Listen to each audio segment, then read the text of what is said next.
오늘 말씀을 보면서 함께 또 우리가 은혜 받기 원하고 오늘 하나님께서 우리에게 무엇이라 말씀하시는지 기대하는 마음으로 경청할 수 있으면 좋겠습니다. 오늘 본문은 이스라엘의 다윗이라는 인물이 기름 부어서 왕이 된 장면으로 시작을 합니다.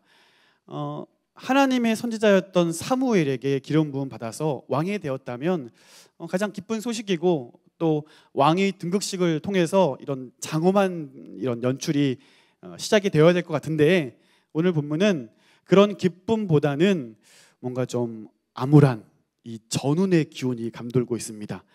이스라엘의 다윗이 기름 부어 왕위를 얻었다는 소식을 듣고 블레셋 사람들이 전부 다 이 이스라엘로 달려 나온 거예요. 자, 8절 말씀을 보니까 블레셋 사람들이 듣고 모든 블레셋 사람들이 다윗을 찾으러 올라오매라고 되어 있습니다. 다윗이 왕이 되었다라는 것을 축하해주기 위해서 화환 가지고 나오는 거 아니에요? 꽃바구니 들고 나오는 거 아닙니다. 만일 그랬는데 다윗이 이어지는 구절처럼 이 블레셋을 항전하기 위해 나왔다면 우리가 알고 있는 다윗 아니죠. 이것은 블레셋이 모든 군사를 이끌고 다윗을 치러 달려나온 장면입니다. 자, 그 다음 구절 한번 보십시오. 구절 보니까 블레셋 사람들이 이미 이르러 르바임 골짜기에 쳐들어온지라 라고 되어 있습니다. 블레셋이 이스라엘의 다윗, 그가 왕이 된 소식을 듣고 쳐들어옵니다.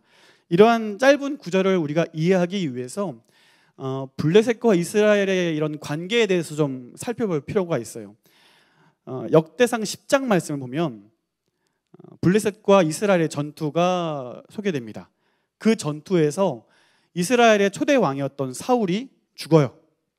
그의 자녀였던 3명의 아들도 그 전투에서 모두 죽습니다. 그 전투에서 블레셋에게 이스라엘은 참패하였고, 그 당시에 이 전투에 각 나라와 나라가 전투를 해서 졌다라는 것은 이긴 국가의 종속이 되는 거거든요. 종속이 되는 거예요. 그러니까 지금 그렇게 이스라엘이 블레셋에 종속된 역사 이후에 벌어지고 있는 장면이에요. 그런데 그마저도 사울에 남아있던 잔당들과 다윗을 추종하는 사람들이 계속해서 내전을 벌이는 거예요. 내전을 벌이는 가운데 블레셋은 그냥 가만히 지켜봐요. 왜냐하면 자기들끼리 알아서 힘 빼니까 저러다가 뭐 소멸되겠지, 이런 마음으로 그냥 지켜보는 거예요. 그러는 가운데 한 소문이 들립니다. 이스라엘을 통일하고 한 인물이 그 왕권을 잡았다더라. 어쩌면 그 소식을 들었던 블레셋은 좀 얕잡았을 수 있겠어요. 왜냐하면 그래 봐야 참패당한 그런 이스라엘이니까요. 그런데 그 나라를 연합하고 통일했던 그 인물이 다윗이라는 소식을 듣고 블레셋은 어쩌면 두려운 마음을 가졌을 수 있겠습니다. 왜냐하면 블레셋은 이미 일전에 이스라엘을 완벽하게 이렇게 무너뜨릴 만한 기회를 가지고 있었어요. 골리앗이라는 아주 어마무시한 장수를 동원하여서 이스라엘을 벌벌 떨게 만들었죠. 그 누구도 대적할 수 없었고, 나와서 그와 마주할 사람이 없는 그런 어려운 순간에 소년 다윗이라는 인물이 돌연 등장을 해서 골리앗을 무너뜨립니다. 그에 이어서 사기를 얻은 이스라엘 군사들이 벌떼처럼 모여들어서 블레셋의 쑥대밭을 만들죠. 이러한 기억을 블레셋은 기억하고 있어요. 그리고 그 역사적인 인물 다윗을 그들은 너무 잘 기억하고 있는 거예요. 그 다윗이 이스라엘의 왕이 되었다더라. 이건 상황이 다른 거죠. 그래서 이 이스라엘의 다윗이 다시금 왕권을 견고히 하고 확장하기 이전에, 확고히 잡기 이전에 미리 싹을 잘라버려야 되겠다. 그래서 블레셋의 군사들을 다 이끌고 이스라엘로 쳐들어옵니다. 그리고 9절에 기록하는 것처럼 르바임 골짜기에 쳐들어왔다. 지도를 한번 보실까요? 지도를 보시면 예루살렘이 보이시죠? 저 위쪽. 상당히 상태가 안 좋군요. 검정색 글씨. 그 위에가 기브온이고 그 아래가 예루살렘이거든요. 그리고 이렇게 산맥처럼 보이는데 그 산맥 중앙에서 약간 서쪽, 거기가 바로 여기서 구절에서 말하는 르바임 골짜기인 거예요. 그러니까 이스라엘의 예루살렘의 턱문까지 블레셋 군사가 쳐들어온 겁니다. 이 소식을 들은 다윗, 두렵지 않았을까요? 그가 왕위를 이어받고 이스라엘 왕이 되었지만 여전히 그에게는 두려운 마음이 있지 않았을까요? 왜냐하면 얼마 지나지 않은 이야기예요. 이스라엘은 블레셋에게 참패를 당했고 무너졌어요. 그런데 뭔가 확고하게 자리를 잡기 이전에 벌써 쳐들어온 거죠.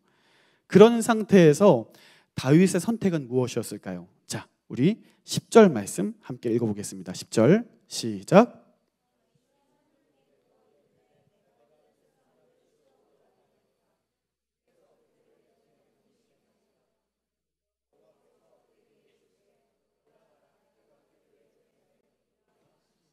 아멘. 자, 10절 말씀 보니까 이미 상황 끝. 하나님께서 그렇게 하실 거야 라는 말씀에 다윗이 힘을 얻고 진격을 하는데, 저는 이 말씀을 좀 계속 묵상을 하면서 과연 이 말씀이 다윗에게 위로가 됐을까? 이런 생각이 떠올랐습니다. 그 군사적인 수나 전략적인 면이나 모든 것에 있어서 열세인 다윗, 그것도 거의 기습과 가까운 속도로 찾아온 블레셋 군사를 바라보면서 르바임 골짜기 해변의 모래처럼 가득 찬 블레셋 군사를 보면서 다윗이 들었던 마음은 무엇일까? 그 순간 다윗이 하나님을 향하여서 기도하는 순간 또 하나님이 이렇게 너 가, 출전해, 승리할 거야 이런 말씀을 하셨지만 그 예스라는 응답도 과연 다윗에게는 힘이 되었을까라는 생각이 듭니다. 응답받고 확신 가운데 있지만 눈을 들어 바라보는 거는, 그의 눈에 보이는 거는 너무 두려운 상대입니다. 지금 자신의 전력과 비교해서 전혀 승리할 수 없는 아주 어려운 순간 가운데 다윗이 있어요. 저들과 맞닥뜨렸던 경험이 있는 이스라엘의 군사들은 두 번 다시 블레셋과 마주하고 싶지 않았을 거예요. 이미 사기에서부터 지고 들어가는 거죠. 승리의 기미가 전혀 보이지 않는 그런 전투인 겁니다. 그런 상황에서 하나님께서 가라라고 명령하시는 거예요. 그들을 너의 손에 넘길 거야 라고 말씀하시는 거예요. 든든했겠지만 왜 그런 거 있잖아요. 쉽사리 발걸음이 떨어지지 않는 거. 응답을 주셨어요. 그래서 해도 될 것 같아요. 그런데 막상 발걸음이 떨어지지 않는 거 있잖아요. 왜냐하면 여전히 상대는 기세 등등하게 나를 위협하고 있거든요. 여전히 두려운 일이 눈앞에 펼쳐져 있어요. 여전히 걱정되는 거예요. 여전히 두려운 거예요. 그래서 믿음의 행보, 믿음의 발걸음이 차마 떨어지지 않는 겁니다. 그래서 다윗은 과연 그런 두려움이 없었을까 하고 생각을 해본 거죠. 그런데 좀 미안한 이야기이긴 합니다만 11절 말씀을 보세요. 이에 무리가 바알 브라심으로 올라갔더니 다윗이 거기서 그들을 치고. 다윗은 두렵지 않았던 것 같습니다. 기도 이후에 말씀하신 대로 움직입니다. 여기서 이해라는 말은요, 즉각적인 반응을 설명하고 있는 거거든요. 그러니까 하나님 말씀하시면 고민할 겨를 없이 바로 행동에 옮기는 거죠. 상황이 전혀 역전될 수 없는 상황인데도 그는 말씀의 의지에 달려갑니다. 이런 다윗의 용맹함이 한낱 어떤 신앙적인 부러움으로 끝나지 않았으면 좋겠어요. 어쩌면 이게 너무 대단한 거여서 나와는 전혀 상관없는, 전혀 와닿지 않는 그런 무반응으로 끝나지 않았으면 좋겠습니다. 다윗이 어떻게 이렇게 하나님과 늘 대화하고 하나님 말씀이 어떤 것이든 그 명령에 순종하고 즉각적으로 반응하는 사람이 되었는지에 대해서 우리가 고민해 보기를 바랍니다. 우리가 그런 삶을 원하지 않으세요? 그런 삶을 꿈꾸지 않으세요? 하나님과 아주 친밀하게 연합되고 교제하면서 하나님의 음성을 듣고 하나님의 뜻대로 살아가는 그러한 삶을 여러분 꿈꾸지 않으십니까? 그런데 다윗이 그런 삶을 살고 있다면 때로는 이 성경의 말씀이 우리의 삶과는 전혀 고려하지 않은 채로 너무 순종을 잘하니까 와닿지 않을 때가 있는데, 우리가 망연자실하지 말고 한번 들여다보자는 거예요. 다윗이 어떻게 그런 삶을 살 수 있게 된 걸까? 어릴 때부터 다윗은 하나님을 의지하던 사람이었잖아요. 며칠씩, 몇 주간씩 양들을 돌보면서 늘 하나님과 자신과의 관계를 설정하는 겁니다. 이렇게 하나님이 나를 돌보시는구나. 내가 맹수에게 이 양들을 보호했던 것처럼 하나님이 늘 나를 보호하시고 인도하시는구나. 하나님이 나의 참 목자이시구나 라는 것을 늘 깨닫고 감사하던 거였어요. 이세의 아들 8명 중에 막내로서 보잘것없는 일을 하고 형편없는 일을 하지만 왜 나만 이런 거 어려운 거 해야 돼요? 왜 나만 이런 보잘것없는 거 해야 돼요? 아버지 이세에게 불평하거나 원망하지 않아요. 그냥 주어진 일들에 감사하고 때로는 노상에서 잠을 자야 될 때도 있어요. 돌을 베개 삼고 하늘의 별들을 이불 삼아서 그렇게 자야 하지만 한 번도 자기 자신을 측은하게 여기지 않아요. 그런 모든 상황들을 바라보면서 하나님께 오히려 감사하는 거죠. 불편할 수 있고 억울할 수 있고 참 힘든 상황이지만 그런 상황 가운데 되려 하나님의 은혜를 경험하는 거예요. 그런 상황 가운데 오히려 하나님의 사랑과 하나님의 인도하심을 그냥 경험하는 겁니다. 오히려 감사하는 겁니다.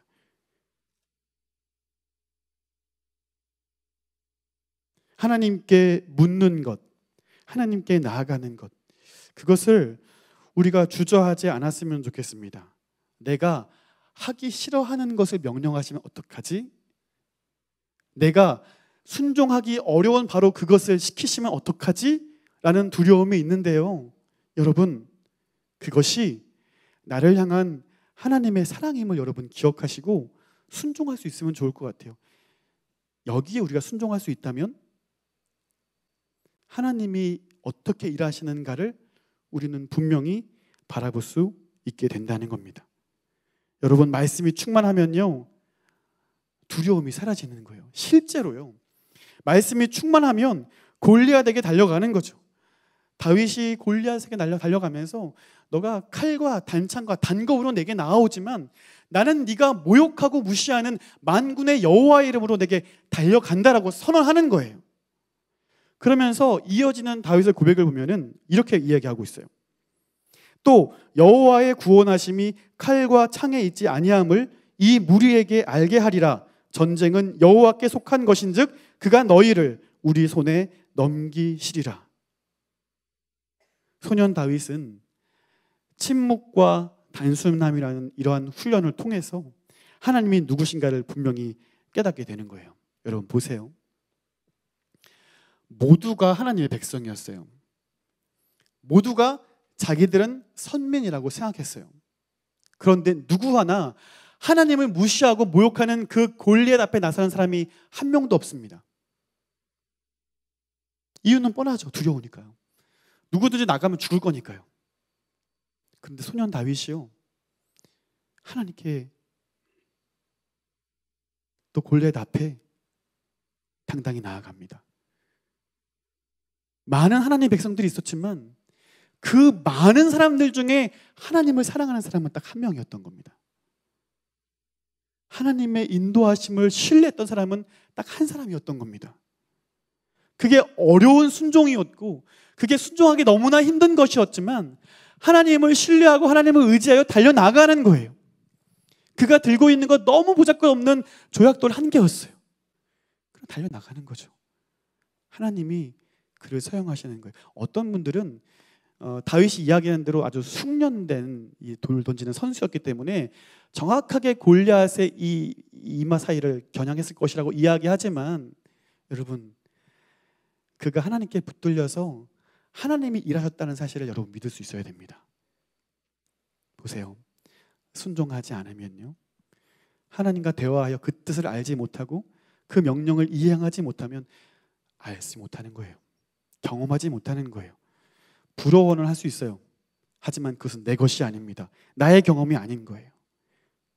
이스라엘 중에 오직 한 사람, 하나님의 사람 중에 오직 한 사람, 그 다윗이 그 하나님의 놀라운 역사하심을 경험합니다.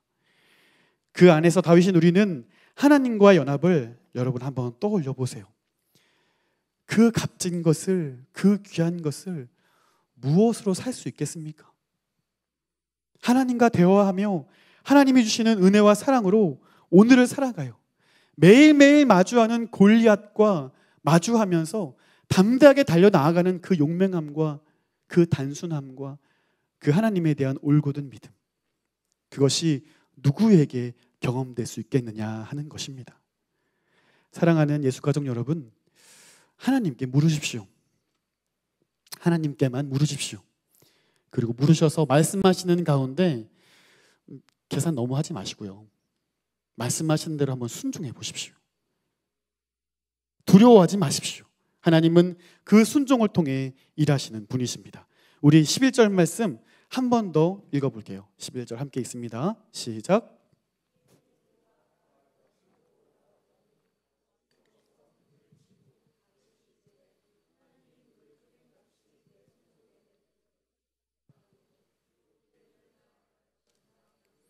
아멘. 우쭐될 수도 있을 거예요. 열세였지만 승리함으로써 다윗이 우쭐될 수도 있을 거예요. 그런데 그 모든 공로를 하나님께 돌리는 겁니다. 선조에, 우리 과거의 선조 때 역사하셔서 그들을 인도하신 그 하나님의 능력을 선포하면서 이 전쟁도 하나님이 나 같은 사람을 통해서 일하셨다는 사실을 만방에 선포하고 있는 거예요. 많은 사람들이 지켜보고 있지만 그 모든 공로를 다윗은 하나님께 돌리고 있습니다. 당연한 결과예요. 하나님이 일하셨기 때문이에요. 하나님이 일하신 것을 그는 알기 때문에 그래요. 하나님이 일하셨습니다. 하나님이 행하셨습니다. 그는 고백합니다. 여기서 끝나지 않아요.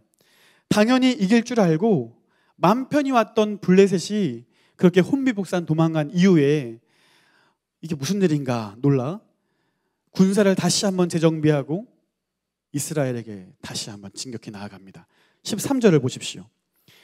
블레셋 사람들이 다시 골짜기를 침범한지라 또 르바임 골짜기 그 지역으로 나아간 거예요. 자, 이런 상황 가운데 다윗은 또다시 하나님께 물어보게 되죠. 그런데 이 말씀을 나누기 전에 여호수아에 대한 이야기를 좀 나눠볼까요? 여호수아가 가나안에 들어간 이후에 첫 번째 전쟁, 첫 번째 마주한 성이 있는데 그곳의 이름이 바로 여리고성이었습니다. 매우 두껍고 뚫을 수도 없을 것 같고 넘어갈 수도 없을 만큼 절대로 철옹성같이 무너지지 않을 것 같은 그런 강한 성이 바로 여리고성이었어요. 그 여리고성을 마주하면서 하나님이 지혜를 주셔서 그 성을 무너뜨리긴 하는데 그 승리를 맛본 여호수아가 그 다음번 마주하게 된 아이성 전투에서 여리고성의 보안이 너무 보잘것없는 거예요. 그래서 몇 명 정도 이렇게 딱 끊어서 추격을 보냅니다. 여러분이 예상하는 대로 그 전쟁에 참패합니다. 보잘것없어 보였지만 참패해요. 생각해보면 여호수아가 여리고성을 무너뜨릴 수 있는 방법은 뭐였냐면요, 양각 낙팔 부는 거랑 항아리 깨는 거랑 소리 지르는 거랑 7바퀴 도는 것도 있었죠. 이렇게 해서 무너진 거거든요. 누구보다 여호수아는 알았어요. 자신들이 한 것이 아니라 하나님이 하신 것을 알고 있어요. 그런데 두 번째 성을 마주하면서 자신감이 생긴 거예요. 이 자신감을 여러분이 아는 익숙한 표현으로 얘기하자면 교만입니다. 이 정도는 하나님 필요 없이 우리 힘으로 충분히 할 수 있지 않겠냐? 우리 여리고성도 무너뜨리는 백성들인데 저가성 그냥 무너뜨릴 수 있지 않겠냐? 그러나 참패합니다. 그러나 무너집니다. 사울도 마찬가지였습니다. 사울, 이스라엘의 초대 왕이었던 사울 왕이 처음부터 그렇게 막 나가던 사람이 아니었어요. 그도 성령 충만하였고 하나님께 붙들려서 귀하게 사역을 감당하던 사람이었어요. 모든 전쟁마다 출전하여서 승리를 거둔 사람이 바로 사울 왕이었어요.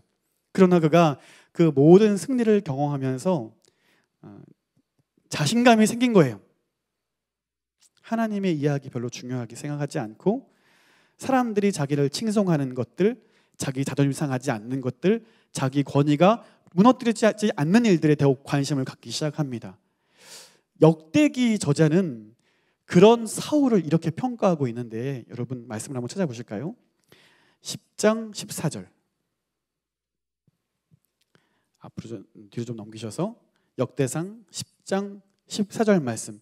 블레셋과의 전투에서 사울이 죽었다고 했는데 그가 왜 죽었는가를 역대기 저자는 이렇게 기술하고 있어요. 다 함께 읽어보겠습니다. 시작.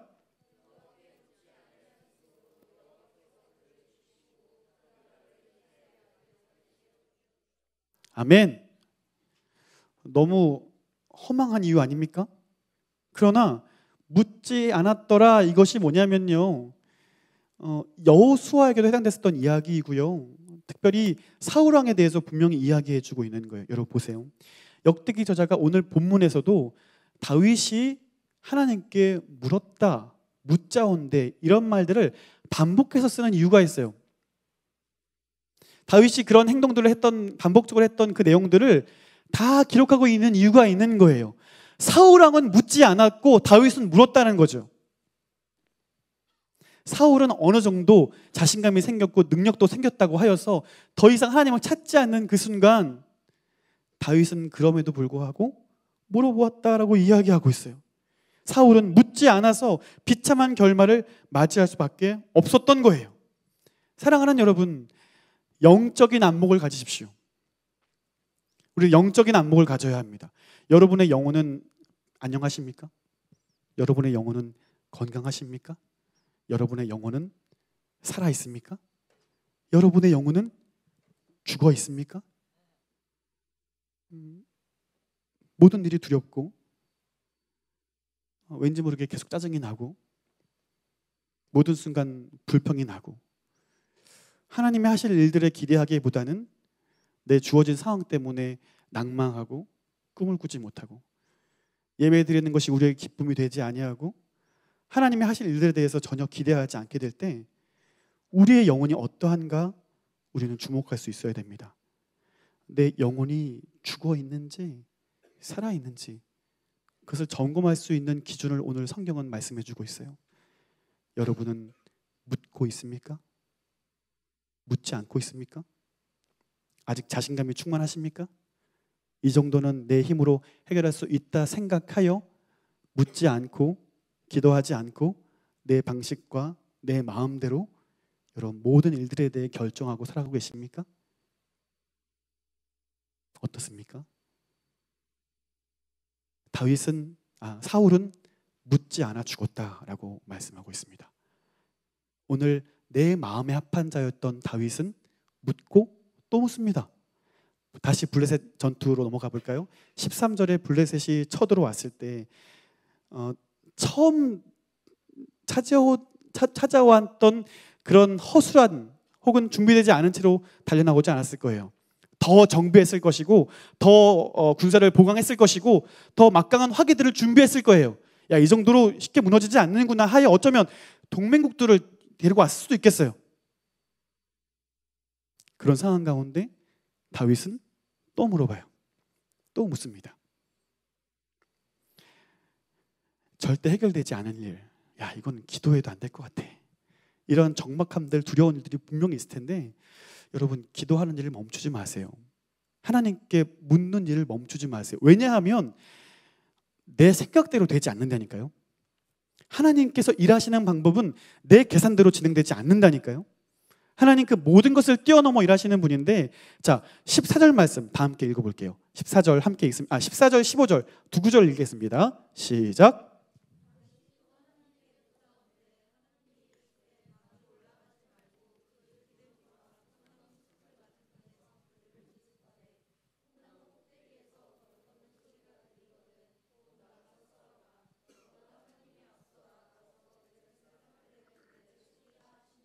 아멘. 또다시 엄습한 그런 전쟁의 위협 속에서 다윗이 또 잠잠하게 하나님께 물어봐요. 그때 하나님이 방법을 주시네요. 다윗이 계산한 것이 아니라, 다윗이 생각해낸 전략 전술이 아니라 하나님이 방법을 주시네요. 그리고 다시 한번 이 전쟁에 대한 승리를 말씀해 주세요. 다윗이 일전에 골리앗을 마주하면서 선포했던 것처럼 이 전쟁은 하나님의 것이라는 사실을 너희로 하여금 알게 해주기 위함이라는 사실을 계속해서 끊임없이 하나님은 말씀하고 있는 겁니다. 그런데 저는 이 말씀을 보면서 다윗이 너무나 커다란 위안을 얻고 너무나 큰 평온함을 받았을 거라는 생각이 들어요. 15절 말씀 보십시오. 뽕나무 꼭대기에서 걸음 걷는 소리가 들리거든 이라고 이야기하고 있어요. 히브리 단어가 설명하고 있는 이 걸음 걷는이라는 말은 군사의 행군을 의미하고 있는 거거든요. 그러니까 돌 감람나무, 돌 무화과 나무, 뽕나무라고 일컫는데 그 나무가 꼭대기가 이렇게 가지가 평평하게 돼 있는 것도 아니잖아요. 어떤 나무이든 꼭대기는 그냥 가지로 이렇게 됐어요. 그 누구도 걸을 수 없고 서 있을 수도 없는 상황인 거예요. 근데 거기서 소리가 들리거든. 군사의 행군 소리가 들리거든이라고 얘기하고 있는 거예요. 다윗이 이 이야기를 들으면서 이게 뭔 소린가 생각이 들었을 수도 있겠지만 그 다음 이어지는 말씀을 보면은 충분히 이해가 될 겁니다. 자, 15절 후반절을 보시면 너보다 하나님이 앞서 나아가서 블레셋 사람들의 군대를 치리라. 하늘의 군대가, 하나님의 군대가 앞서 나아가서 그 블레셋을 치겠다라고 말씀하고 있는 거예요. 그 소리를 듣고 진격하면, 그 말씀을 듣고 그 상황에 대해서 순종하고 나아가면 하나님께서 먼저 나가 일하시겠다라고 말씀하고 있습니다. 사랑하는 예수 가족 여러분, 하나님의 크심을 인정하십시오. 하나님의 실수하지 않으심을 여러분 꼭 기억하십시오. 하나님 언제나 오르셔서 우리에게 선한 것을 주시는 분이심을 여러분 믿으십시오. 그 결정과 그 명령과 그 믿음의 행보가 우리의 계산과는 정반대의 것을 말씀하신다 할지라도 여러분 순종하십시오. 순종하는 자만이 하나님의 일하심을 맛보아 경험할 수 있습니다. 여러분 이 말씀을 믿으십시오. 그러므로 하나님께 묻는 자가 되시고 잠잠한 가운데 말씀하시는 그 명령에 이에 순종할 수 있는 저 여러분 될 수 있기를 바랍니다. 말씀을 마치기 전에 한 가지 말씀만 더 보길 원해요. 우리 예수가족의 비전이 하나님 나라 이 땅 위에입니다. 제자가 되고 공동체를 이루어 세상을 변화시키자. 하나님 나라 이 땅 위에, 이것이 우리의 비전인데 오늘 설교 본문에 나오고 있는 이 다윗의 삶이 그 비전을 이루어드리는 삶이랑 너무 맞아떨어지는 거예요. 내 뜻이 아닌 하나님의 뜻을 받들어 순종하는 그 삶이 결국 하나님의 나라를 이 땅 가운데 오게 하는 삶이라는 사실이 오늘 본문을 통해 알게 되는데, 우리 다 함께 17절 말씀 함께 읽겠습니다. 17절 시작.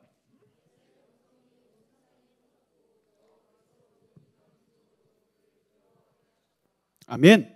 자, 단순히 그냥 보면 다윗이 이게 유명해졌더라 이렇게 끝날 것 같지만 사실 그게 아니죠. 많은 사람들은, 이방의 수많은 사람들은 그 다윗을 바라보면서 다윗의 하나님을 떠올리는 거예요. 이스라엘의 하나님을 떠올리는 거예요. 마치 가나안에 정탐꾼을 보냈을 때 그 가나안 사람들이 정탐꾼에 대해서, 이스라엘 사람들에 대해서 어떻게 생각하냐면 홍해를 가르신 그 하나님에 대해서 생각할 때 간담이 녹았다라는 표현을 하거든요. 하나님의 사람들, 하나님의 일하심을 이 세상 가운데 드러내는 사람들, 순종하는 사람들, 하나님께서 그러한 사람들을 통하여서 일하시겠다라는 거예요. 그런 사람들을 통하여서 하나님 영광 받으시고 이 땅이 하나님 나라가 될 것이라고 선언하고 있는 것입니다. 사랑하는 여러분, 오늘 우리가 비전을 이루어 드리는 일은 아주 먼 데 있는 것이 아닙니다. 그것은 여러분 지금 이 순간에, 여러분의 매일매일 삶 순간에 우리가 이루어 드릴 수 있는 일들입니다. 하나님의 뜻을 순종하고 하나님의 음성을 듣고 그 삶을 이루어가는 것, 결정하는 것, 그 뜻대로 살아가는 것, 바로 그러한 삶의 현장에서 하나님 나라가 임하는 거예요. 오늘 우리 모든 예수 가족 여러분, 하나님의 비전을 이루어 드릴 수 있는 비전의 사람들이 될 수 있기를 바랍니다. 말씀을 정리합시다. 다윗은 묻는 사람이었습니다. 저는요, 우리 그리스도인들, 하나님의 자녀들의 정체성, 그러니까 세상과는 구별될 수 있는 유일한 정체성이 있다면 묻는 사람들이라고 말씀하고 있습니다. 묻는 사람들. 누구에게 묻는가 하는 거죠. 하나님께 묻는 사람들. 묻는다면 말씀하시겠죠? 말씀하신다면 듣겠죠? 듣는 사람들은 그 들은 것을 실행에 옮길 것입니다. 그러한 놀라운 삶의 열매들로 인해서 하나님의 나라가 여러분의 열심과 여러분의 순종을 통하여 이 땅 가운데 임하게 되기를 간절히 소원합니다.